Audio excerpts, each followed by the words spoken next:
The annual BRICS Summit is right around the corner. BRICS is a group of countries led by Brazil, Russia, India, China, and South Africa that are focusing on creating a new world order to challenge the dominance of the Western world, specifically the United States and the dollar. In this video, let's talk about the three main agenda items to come from this meeting with huge global impacts. How BRICS plan on escalating the de-dollarization process, how a new BRICS currency could be formed, and how an expansion of BRICS could end up impacting the dollar. The event is taking place in South Africa from August 22nd to August 24th. There were rumors the event could be moved to China amid the International Criminal Court's arrest warrant out for some guy in Russia. But new reports indicate he won't be attending in person, which is great because that would have made for an awkward family photo.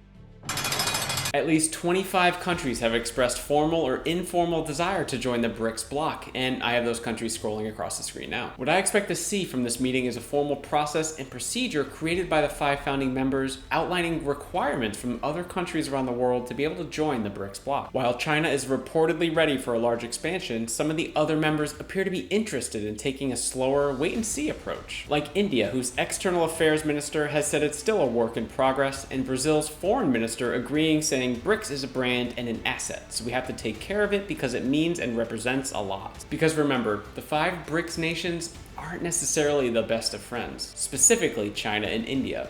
India is wary of China's obsession for a fast expansion. India is also part of a 4-country group called the Quad, consisting of them, the United States, Japan, and Australia. According to the White House, the Quad is committed to supporting the region's development, stability, and prosperity to benefit the people of the Indo-Pacific. Okay, right, so you didn't believe that either? That was definitely the PR version. The real reason why this group has been formed is to spy and gossip on China. And in a recent meeting at the White House, the US and India have become allies along with other countries in the region to become a naval hub to keep China at bay. Like the old saying goes, keep your friends close and your enemies closer. India and China are the modern day version of frenemies. Some other news to keep an eye on is whether the BRICS countries announce a new currency backed by gold, taking a page from the United States playbook and the Bretton Woods Agreement when the dollar was backed by gold. At Bretton Woods, New Hampshire, delegates from 44 allied and associate countries arrived for the opening of the United Nations Monetary and Financial Conference.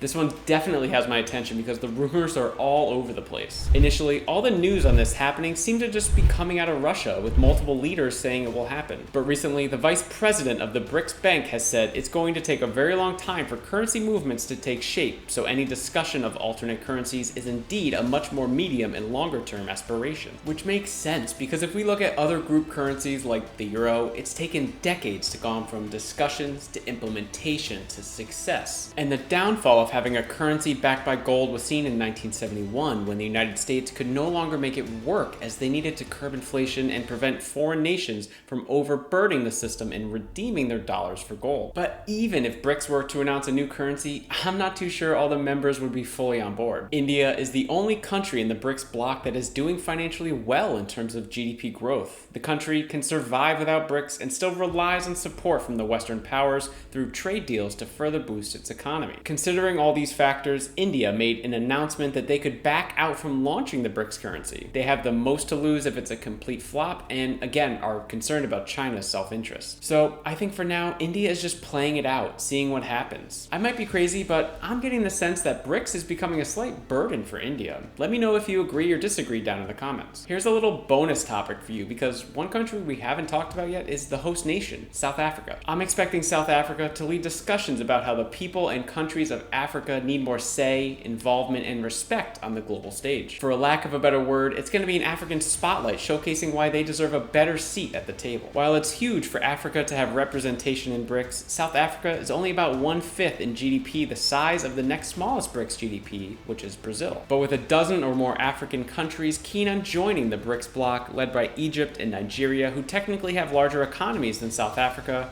maybe we see an African bloc within the BRICS bloc, which could help their global positioning. But I think the world already understands this continent's untapped potential. Africa has around 1.5 billion people, which is 1/5 of the world's population. And in 2019, Africa introduced the African Continental Free Trade Area, which was created to reduce friction for African countries trading goods with other African countries. This year's BRICS Summit could be the biggest in terms of meaningful information. I'll definitely be keeping a close eye on all the news impacting the dollar, so if you want to stay up to date, make sure to subscribe to the channel. Now that we went through what to expect from this year's meeting, I think it's also important to understand the driving force of why BRICS was even started in the first place. It's because they truly hate the dollar, and I dive deep into this topic in this video here.